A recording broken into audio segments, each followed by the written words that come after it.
Oh my god, we're back! Hello, welcome back to the second ever Better the Devil You Know podcast with me, Farhan Ahmed, your host. Today we are going to speak about Kieran McKenna. Remember him? He used to be the assistant manager for Manchester United under Ole Gunnar Solskjaer. He also managed the Manchester United under 18s as well. He's currently the manager of Ipswich with around a 57% win rate. And the big question at the moment is, will he be leaving Ipswich? And if so, which club will he go to? Let's have a look. I think the first thing to say about Kieran McKenna is his age. He's 38. He's actually younger than me. I couldn't believe it. He's also married to 2 kids, so he's also doing better on that front as well. But does he have the countdown teapot? It's that way for Han. It's that way. No, he does not. Oh, I don't think he does anyway. Moving on to the football side of things, I think his career so far has been incredibly impressive, albeit brief. His work at Ipswich, they've been promoted twice now. They're now in the Premier League. They play some very entertaining football. But is he the right man for Manchester United? And I think the first thing to say is at the moment, Erik ten Hag still has a job. So it might not be that Manchester United need a new manager. If you watch my previous video, I argue that they do. And I am pretty confident, I have no inside knowledge, but I am pretty confident that Manchester United will be replacing Erik ten Hag. For the main reason, I think, being he's just not their choice, not Ineos's choice. They want someone new. But the big question is, who replaces him, and would it be Kieran McKenna? My thinking is, and it's very interesting, it's a live situation because Chelsea have just sacked Mauricio Pochettino, is that it certainly seems that Chelsea are interested in him. I would expect McKenna to at least entertain those conversations, but I would be a bit surprised if McKenna decided to go to Chelsea just because of how they're run as a club. They've turned over, I think it's 5 or 6 managers now since Clearlake took over, and it's clear that they have people in footballing positions who don't necessarily know or are experienced in that matter, and they are making decisions which ultimately are, I think, make it very difficult for a manager to succeed at that football club.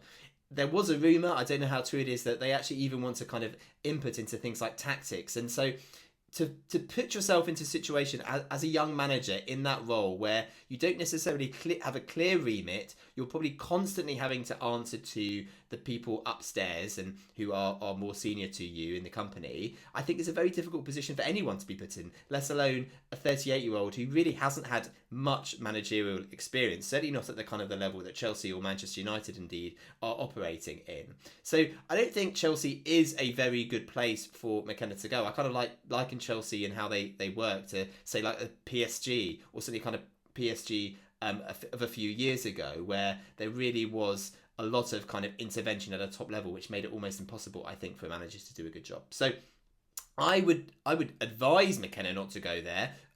Not that he necessarily would listen to me and probably has much better contacts, but I would also expect some footballing contacts as well to kind of warn him. And yes, it is an interesting role. Of course, Chelsea are a big club, massive bankroll, spending loads and loads of money on transfers, but I think there comes a lot of strings attached with that particular role.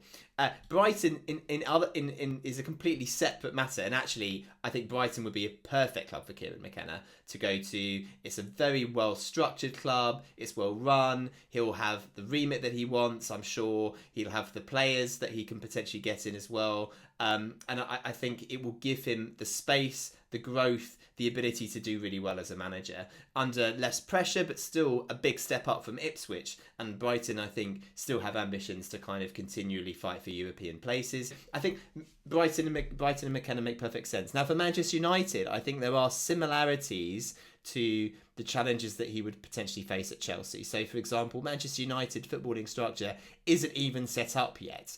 You know, there is no director of football yet. Jason Wilcox has come in and is taking decisions that I don't believe he's that experienced in taking either, given his kind of professional background. So for McKenna to be walking into United, there is a lot of transition. There is a lot of lack of clarity at the club at the moment, and I expect that will be the case for a number of months, and this summer is going to be a bit of a hodgepodge for United. Yes, there will be significant changes both internally and in the squad, I'm sure, but there won't be necessarily the consistency, or there wouldn't necessarily be everything in place that you would get at, say, a Brighton. So I think if McKenna does walk into the United job now, he will be facing a very, very difficult situation. And again, given his age and his experience, he hasn't managed at a top level. It would be very, very difficult.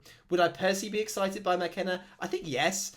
he kind of gets me as excited as perhaps Ten Hag did kind of before we signed him. So I should not necessarily listen to how excited I am, because that's not always the best judgment of whether they're going to do well or not. But I think with McKenna, the age is quite exciting in that you feel like his best days are ahead of him. He's a younger manager. You think he has probably a more modern approach to the game than perhaps some of the other managers there on the market. And he does play an entertaining style of football. In fact, I think a lot of what we saw under Ollie, of the positives that we saw under Ollie, you can probably attribute to McKenna. Now, the question is, can also the negatives and how badly Manchester United played, and this inability to kind of play and control the game for long periods of time is potentially something McKenna struggled with. But then perhaps you could also say that's a playing issue. United perhaps did not have the squad to be able to play a more controlled style of football. We also saw Ten Hag struggle with that, and I do wonder whether that's also because he knows the types of player that he has. United are unable to play a possession-dominant game. So, would I be excited by McKenna? Yes. Do I think it's probably a bit too early for him to join a club like Manchester United? Also, yes. And if he does join, there's going to need to be a huge amount of patience and a huge amount of trust put on his young shoulders, because I think it would almost be like an Arteta situation where you would have to expect a season, 2 seasons, 2.5 seasons of performances not necessarily living up to what you would expect and where you'd want Manchester United, and perhaps at the end of the day the league position is not a particularly strong one, but the hope is that in the long term this is the person to invest in, and maybe over 4, 5, 6 year period you actually start to see a significant return on that. Now the big question is, do Ineos want to wait that long, or would they rather go with someone who's probably a bit more of a safer pair of hands like Mauricio Pochettino, who I think would do a good job, albeit it's unclear to me whether he would actually be able to kind of compete for the league. I'm not quite sure what Pochettino's ceiling is, and his career kind of suggests to me that he could be a very good kind of squad builder, and he could get, I think, a lot of the players working well, playing well, in a decent style. But whether he is of the level that you need to actually be able to win the league, even if he's at a kind of an Arteta level, I'm not so sure yet. And also, I think, just quickly on Pochettino as well, does the structure that Ineos are looking to implement, which is more the coach focuses on the coaching and does less of the kind of the transfer stuff, less of the kind of the more potentially some of the more glamorous managerial roles, and really just focuses on the coaching side of things, so there is continuity once the manager leaves, would that actually be appealing to Pochettino? Or does Pochettino fit a more kind of